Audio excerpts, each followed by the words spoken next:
ನಮಸ್ಕಾರ ಸ್ನೇಹಿತರೆ, ಈ ವಿಡಿಯೋದ ಶೀರ್ಷಿಕೆಯನ್ನು ನೋಡಿ ಎಷ್ಟೋ ಜನ ನನ್ನ ಮೇಲೆ ಸಿಟ್ಟಾಗಿರಬಹುದು. ಏನು, ಶ್ರೀರಾಮಚಂದ್ರನ ಅಂತ್ಯ ಆಗಿದ್ದು ನಿಜಾನ, ಮರಣ ಹೊಂದಿದ್ದು ನಿಜಾನ, ಅಥವಾ ಇದು ಕಟ್ಟು ಕಥೆನಾ? ಸ್ನೇಹಿತರೆ, ನಿಮಗೆ ಹೇಗೆ ಈ ವಿಷಯ ಕೇಳಿದಾಗ ನೋಡಿದಾಗ ಸಿಟ್ಟಾಗಿತ್ತೋ ಬೇಜಾರಾಗಿತ್ತೋ ನನಗೂ ಕೂಡ ಆಗಿದ್ದು ಸ್ನೇಹಿತರೆ. ಆದರೆ ಪುರಾಣಗಳನ್ನು ನಾವು ಕೆದಕಿ ನೋಡಿದಾಗ ಇದು ನಿಜ ಹೇಳಬೇಕೆಂದರೆ ಶ್ರೀರಾಮಚಂದ್ರನಿಗೆ ಸಾವೇ ಇಲ್ಲ. ಶ್ರೀರಾಮಚಂದ್ರ ಈ ಬ್ರಹ್ಮಾಂಡದ ಪ್ರತಿ ಕಣ ಕಣದಲ್ಲೂ ಇದ್ದಾನೆ. ಅಂದ ಮೇಲೆ ಶ್ರೀರಾಮಚಂದ್ರನಿಗೆ ಸಾವು ಬರಲು ಹೇಗೆ ಸಾಧ್ಯ? ಆತ್ಮಕ್ಕೆ ಎಂದಿಗೂ ಸಾವಿಲ್ಲ, ಆದರೆ ದೇಹಕ್ಕೆ ಕೊನೆಯಂತೂ ಇದ್ದೇ ಇದೆ. ಮನುಷ್ಯನಾಗಿ ಹುಟ್ಟಿದ ಮೇಲೆ ಅವನು ಒಂದು ದಿವಸ ಸಾಯಲೇಬೇಕು. ಇದು ಬ್ರಹ್ಮನು ಸೃಷ್ಟಿಸಿದ ಲೋಕವಾಗಿದೆ. ಯಾವ ಒಂದು ಜೀವಾತ್ಮ ಈ ಭೂಮಿ ಮೇಲೆ ಹುಟ್ಟುತ್ತದೆಯೋ ಅದಕ್ಕೆ ಕೊನೆ ಕೂಡ ಇದ್ದೇ ಇದೆ ಎಂದು ಆ ಬ್ರಹ್ಮನೇ ಬರೆದಿದ್ದಾನೆ. ನಿಮಗೆಲ್ಲ ಗೊತ್ತಿರೋ ಹಾಗೆ ವಿಷ್ಣು 10 ತಲೆಯ ರಾವಣನನ್ನು ವಧಿಸಲು ತ್ರೇತಾಯುಗದಲ್ಲಿ ಮನುಷ್ಯ ರೂಪದಲ್ಲಿ ಶ್ರೀರಾಮನ ರೂಪ ತಾಳುತ್ತಾನೆ. ಬ್ರಹ್ಮನ ಪ್ರಕಾರ ಮನುಷ್ಯನಾದವನು ಹುಟ್ಟಿದ ಮೇಲೆ ಸಾಯಲೇಬೇಕು. ಅದೇ ಈ ಜಗತ್ತಿನ ವಿಧಾನ. ಇದೇ ಕಾರಣಕ್ಕೆ ಶ್ರೀರಾಮಚಂದ್ರ ಕೂಡ ಮನುಷ್ಯನಾಗಿ ಹುಟ್ಟಿದ ಮೇಲೆ ಸಾಯಲೇಬೇಕು, ಅಂದರೆ ಅಂತ್ಯ ಕಾಣಲೇಬೇಕು. ತಮ್ಮ ಶರೀರವನ್ನು ತಾವು ತ್ಯಜಿಸಲೇಬೇಕು.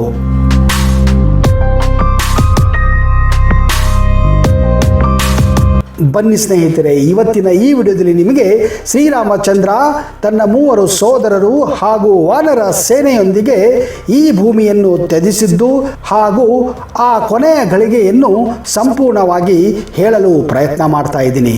ಒಂದು ವೇಳೆ ನೀವು ಈ ಚಾನಲನ್ನು ಇನ್ನೂ ಸಬ್ಸ್ಕ್ರೈಬ್ ಮಾಡದೇ ಇದ್ದರೆ ದಯವಿಟ್ಟು ಈಗಲೇ ಸಬ್ಸ್ಕ್ರೈಬ್ ಮಾಡಿ, ಜೊತೆಗೆ ಬೆಲ್ ಐಕನ್ ಕೂಡ ಪ್ರೆಸ್ ಮಾಡಿ.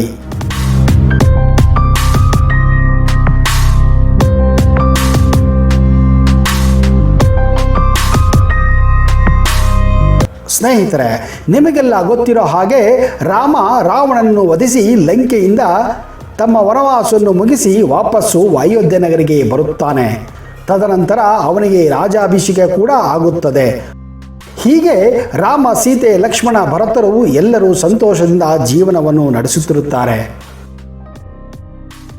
ಒಂದು ದಿನ ರಾಮ ಅಯೋಧ್ಯೆ ನಗರಿಯಲ್ಲಿ ಹೋಗುತ್ತಿರುವಾಗ ಅವನ ಕಿವಿಗೆ ಒಬ್ಬ ಅಗಸನ ಮಾತು ಬೀಳುತ್ತದೆ. ಅದೇನೆಂದರೆ, ಅಗಸ ತನ್ನ ಹೆಂಡತಿಯನ್ನು ಮನೆಯಿಂದ ಆಚೆ ಹಾಕುತ್ತಿರುತ್ತಾನೆ. ಕಾರಣ, ಅವಳು ಒಂದೇ ಒಂದು ದಿವಸ ಮನೆಯಿಂದ ಹೊರಗೆ ಇದ್ದಿದ್ದಕ್ಕೆ ಅವನಿಗೆ ಅವಳ ಮೇಲೆ ಸಂಶಯ ಇರುತ್ತದೆ.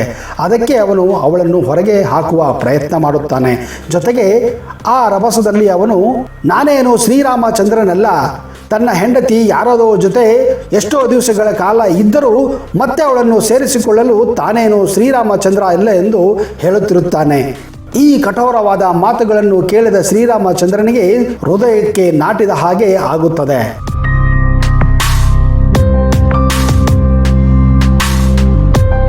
ಆದರೆ ಅವನಿಗೆ ಸೀತೆಯ ಬಗ್ಗೆ ಕಿಂಚಿತ್ತೂ ಸಂಶಯ ಇರುವುದಿಲ್ಲ. ಯಾಕೆಂದರೆ ಅವಳು ಅಗ್ನಿಯಷ್ಟೇ ಪವಿತ್ರಳಾಗಿರುತ್ತಾಳೆ. ಆದರೂ ಶ್ರೀರಾಮಚಂದ್ರ ತನ್ನ ರಾಜಧರ್ಮವನ್ನು ಪಾಲಿಸಲು ತನ್ನ ಗರ್ಭವತಿ ಸೀತೆಯನ್ನು ತ್ಯಾಗ ಮಾಡಲು ಮುಂದಾಗುತ್ತಾನೆ. ಇದೇ ಕಾರಣ, ಮನಸ್ಸಿಲ್ಲದರೂ ಕೂಡ ಅಣ್ಣನ ಆದೇಶದ ಮೇರೆಗೆ ಲಕ್ಷ್ಮಣನು ಸೀತೆಯನ್ನು ಒಂದು ಘನವಾದ ಕಾಡಿನಲ್ಲಿ ಬಿಟ್ಟು ಬರುತ್ತಾನೆ. ಮುಂದೆ ಸೀತಾಮಾತೆಯು ಆ ಕಾಡಿನಲ್ಲಿ ನಡೆದುಕೊಂಡು ಹೋಗುವಾಗ ಅವಳಿಗೆ ವಾಲ್ಮೀಕಿ ಋಷಿಗಳ ಆಶ್ರಮ ಎದುರಾಗುತ್ತದೆ. ಮುಂದೆ ಕೆಲವು ತಿಂಗಳ ನಂತರ ಅದೇ ಆಶ್ರಮದಲ್ಲಿ ಸೀತಾಮಾತೆಯು ತನ್ನ 2 ಪುತ್ರರಿಗೆ ಜನ್ಮ ನೀಡುತ್ತಾಳೆ. ಅವರೇ ಲವ ಮತ್ತು ಕುಶ. ಮುಂದೆ ರಾಮ ನಡೆಸಿದ ಅಶ್ವಮೇಧ ಯಾಗದಲ್ಲಿ ಲವಕುಶರು ವಿಜಯಗಳಾಗುತ್ತಾರೆ.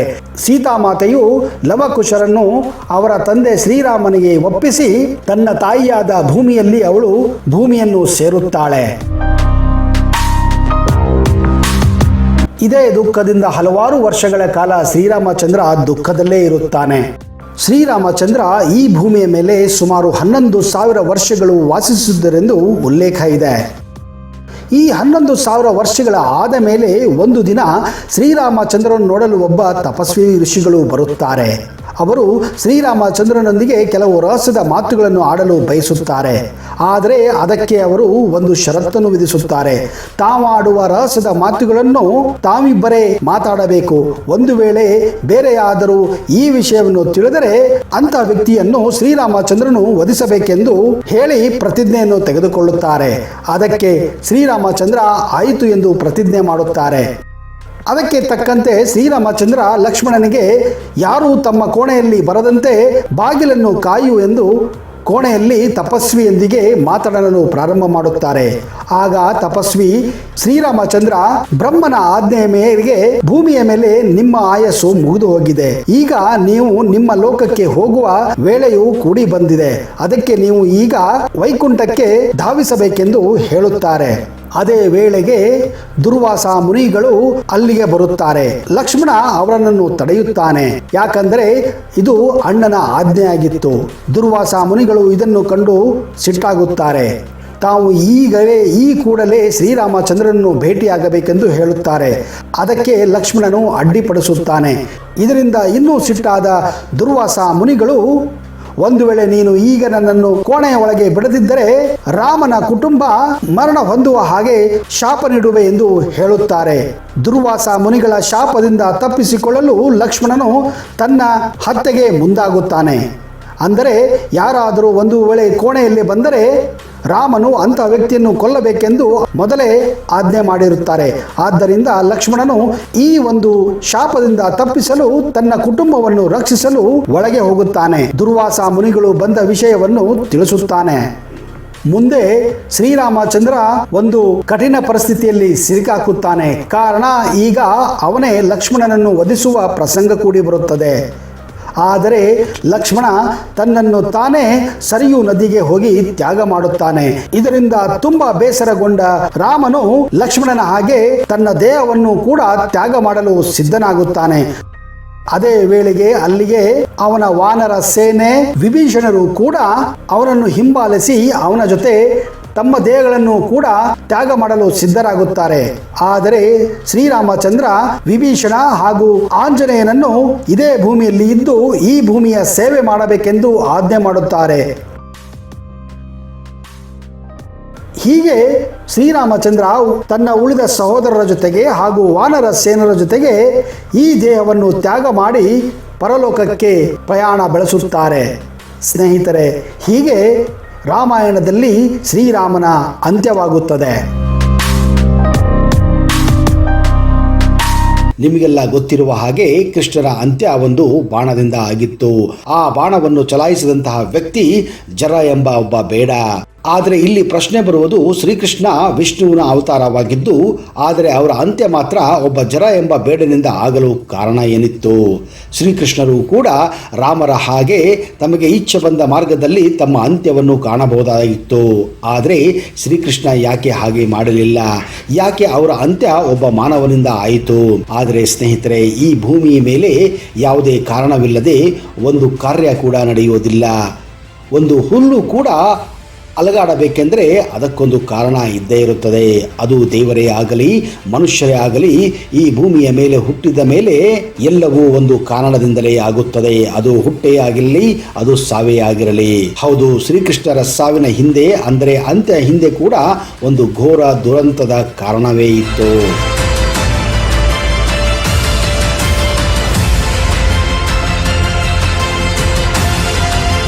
ಬನ್ನಿ ಹಾಗಾದರೆ ಮೊದಲು ಆ ಕಾರಣವನ್ನು ತಿಳಿಯುವ ಪ್ರಯತ್ನ ಮಾಡೋಣ. ಈ ಕಾರಣ ತಿಳಿಯಲು ನಾವು ವಾಪಸ್ಸು ತ್ರೇತಾಯುಗಕ್ಕೆ ಹೋಗಬೇಕಾಗುತ್ತದೆ. ಅದು ಶ್ರೀರಾಮಚಂದ್ರ ತಮ್ಮ ತಮ್ಮ ಹಾಗೂ ಹೆಂಡತಿ ಸೀತೆಯೊಡನೆ 14 ವರ್ಷ ವನವಾಸ ಕಳೆಯುತ್ತಿದ್ದಂತಹ ಸಂದರ್ಭ. ಈ ಸಂದರ್ಭದಲ್ಲಿ ರಾವಣನ ತಂಗಿ ಶೂರ್ಪಣಖೆ ಮಾಡಿದ ತಪ್ಪಿನಿಂದ ಲಕ್ಷ್ಮಣ ಶೂರ್ಪಣಖಿಯ ಮೂಗನ್ನು ಕತ್ತರಿಸುತ್ತಾನೆ. ತನ್ನ ತಂಗಿಗೆ ಆದಂತಹ ಅಪಮಾನವನ್ನು ಸೇಡು ತೀರಿಸಿಕೊಳ್ಳಲು ರಾವಣ ಸೀತೆಯನ್ನು ಅಪಹರಿಸುತ್ತಾನೆ.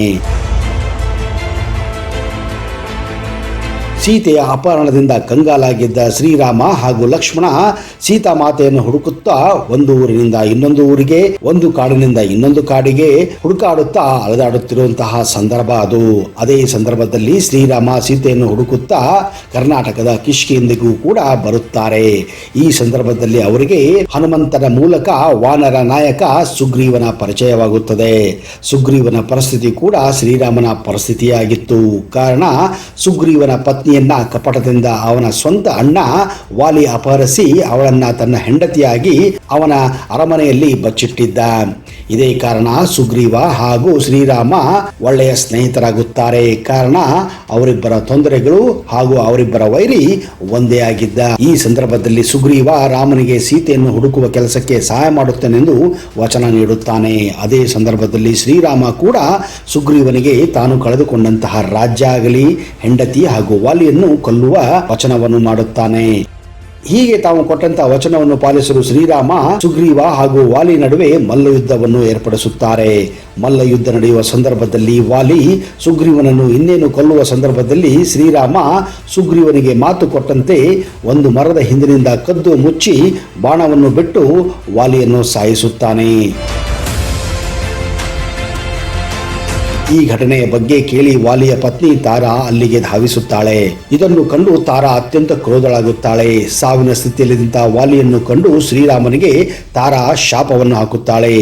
ಯಾವ ರೀತಿ ನೀನು ನನ್ನ ಗಂಡನನ್ನು ಕದ್ದು ಮುಚ್ಚಿ ಅವನ ಮೇಲೆ ಆಕ್ರಮಣ ಮಾಡಿ ಸಾಯಿಸಿದ್ದೀಯೋ ಅದೇ ರೀತಿ ಮುಂದಿನ ಜನ್ಮದಲ್ಲಿಯೂ ಕೂಡ ನನ್ನ ಗಂಡ ನಿನ್ನನ್ನು ಇದೇ ರೀತಿ ಕದ್ದು ಮುಚ್ಚಿ ಬಾಣ ಚಲಾಯಿಸಿ ನಿನ್ನ ಸಾವಿಗೆ ಕಾರಣನಾಗುತ್ತಾನೆಂದು ಘೋರವಾದ ಶಾಪವನ್ನು ನೀಡುತ್ತಾಳೆ.